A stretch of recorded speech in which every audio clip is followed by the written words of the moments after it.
negli anni 70 ho vissuto parecchi anni con questa bandiera della sperimentazione e ancora oggi devo dire sono qui a continuare, non mi è mai passata la voglia di sperimentare.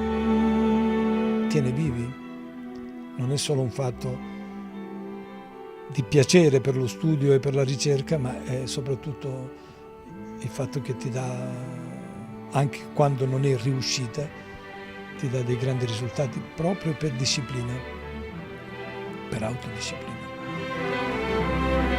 Per me la natura è il luogo con cui ho la vera comunicazione e mi piace questo contatto perché imparo molto. Volano gli uccelli, volano nello spazio tra le nuvole, con le regole assegnate a questa parte di universo, al nostro sistema solare.